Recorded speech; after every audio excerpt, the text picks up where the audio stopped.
Getting Real with the Housewives, Denise Richards breaks her silence on her split, while Teresa Giudice gets an unlikely ally in a legal battle. Plus, Tamra Judge weighs in on Kody versus Shannon, as Alexis Bellino gives an update on her friendship with Meghan King. And Heather Dubrow still can't fully wrap her head around all that New Orleans drama. It's bizarre to me. Like, I never really understood why it went so south. We've got that plus so much more on today's Getting Real with the Housewives. Hey everyone, and welcome to Getting Real with the Housewives. I'm Christina. Lots of news to get to as always. Let's get off with Denise Richards because she is speaking out about her divorce from Aaron. In an August 21st Instagram video, she admitted that it's actually been shitty, but she's gonna pretend like it's all good. She said, "I've been posting like nothing's going on in my life, and I can't do that anymore." She called the split a very, very, very difficult time, adding, "Many of you have gone through that. I never thought I'd get divorced again. This is why I always say never." Now, Aaron filed on July 7th after 6 years of marriage, citing irreconcilable differences. Weeks later, she filed for a restraining order, claiming he violently choked her, slammed her head into the bathroom towel rack, and threatened to kill her. She alleged the abuse left her with 3 concussions. Now, he denied the accusations, telling Us Weekly that her claims were conjured up and insisting he has the real evidence. Now, a judge has not yet ruled on this case, but this is getting extremely ugly. I know she sat here right on this couch almost a year ago and said that, divorce was not an option for her. But like she said, never say never. And, it's unfortunate that they have to go through this. But it looks like cameras are rolling on her on Beverly Hills. So we'll have to wait and see what happens. Moving on over to the Real Housewives of London. Now, Panthea Parker's son has admitted that she's rubbed shoulders with Princess Kate. She said, "I see her quite a few times because my son's school plays against her son's school." She told Hello Magazine, explaining that they often cross paths at rugby and football matches. She added that Kate is so classy, so lovely, and she never misses any of her children's matches, so really amazing. She joked, "And nor do I, otherwise how do I know that?" Now fans now get a closer look into her family life on The Real Housewives of London, which just premiered on Hulu. I would love to know what you all think about The Real Housewives of London if you're tuning in. I still have to catch up, but this is very cool that, a Housewives has rubbed shoulders with Princess Kate. All right, let's go on over to Jersey. Teresa Giudice's husband, Louis, has found an unlikely ally in former foe Jackie Goldschneider. So Us Weekly exclusively obtained a declaration written by Jackie and submitted in Louis' legal battle with his ex, Vanessa Reiser. She said, "I am providing this affidavit in support of Louis' motion for contempt against Vanessa." She wrote, claiming that Vanessa made derogatory statements about Louis during their conversations. Jackie added that Reiser portrayed herself as a victim and consistently characterized Louis as a narcissist, which she believes violated a 2020 non-disparagement agreement.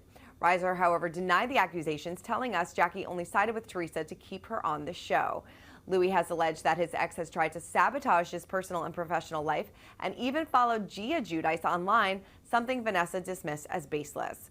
A judge has yet to rule on whether Vanessa will be found in contempt. But yeah, I think that the Teresa, Jackie, Louis friendship definitely took a lot of people by surprise, since she admitted that she did talk to Louis' ex. So it's interesting that she's kind of flipped and is back on Teresa's side, but we'll keep you updated as to how this case proceeds forward. Okay, well, Alexis Bellino is choosing forgiveness when it comes to Meghan King. The Real Housewives of Orange County alum revealed to Us Weekly that Meghan reached out to her after her engagement to John Janssen. Now, Alexis told us at her bridal shower, she was one of the first people to text me and said, "I'm so sorry for being so wrong about him and about you. I'm truly happy for you." She added that the message was very heartfelt. As we know, Meghan publicly warned Alexis to be careful of John, which Alexis felt should have stayed private. She said, "How dare you? You have my cell phone. This is not a public matter." But with encouragement from Tamra Judge and Meghan's apology, Alexis says the two have been texting and moving forward. So this is a nice step in a positive direction. Alexis is focused on her wedding, teasing that she'll be walking down the aisle in a non-traditional gown that isn't white. As for critics of their relationship, Alexis simply said, "Time will show, and it will stand the test of time," and that's because it's a real and true story. I mean, she's going through with it. The bridal shower, they're having the wedding, so I mean, maybe this is their true love. So good for them. All right, well, Tamra Judge is weighing in on Shannon Beador's drama with Kody Janela on OC. Speaking to Us Weekly at the same event, Tamra said, I think she doesn't really have a whole lot going on in her life right now, talking about Shannon. She doesn't have kids at home. She doesn't have a husband or a boyfriend. I think she's trying to make the best of what she's got. I think it's a little over the top, talking about Shannon yelling at Kody during the cast trip to New Orleans, shouting, I can't stand you. Now, Tamra called the feud a little bit ridiculous, adding, Kody did some things and Kody repeated some things, but you'll see how that plays out. She also defended Kody, saying, did she mess up? She did. We're going to see how this whole thing with Kody plays out throughout the course of the season. We still have this lie detector test that I can't wait to see what happens. But in the meantime, we caught up with Heather Dubrow, who is still trying to fully understand everything that really went down in New Orleans. Take a look. What did you make of Gretchen taking Katie's side or believing Kody? I understood it. Yeah. She is friends with Kody, and She's not friends with Tamra. And she and Tamra were in a contentious part of their friendship. I totally understand why her knee-jerk reaction would be like, yeah, let me figure this out. But I have to say, when I watched them standing out in the hallway, Gretchen wasn't like, this is the way it is and too bad. She was like explaining it. Yeah. Do you think those two could ever actually because it's kind of nice seeing Gretchen and Tamra be like friendly when when they went off when you guys were doing the voodoo stuff. Like I really liked seeing that. I felt like we need this. We need this healing. So I don't know if you remember, and this has been like a thing for me since Gretchen came back. When I joined the show, Tamra and Gretchen became friends. Yeah. So we were all friends. Yeah. You know, we were at Tamra's wedding. We did a bachelorette for her. We traveled. We were in Costa Rica. We did all this fun stuff. We laughed a lot together.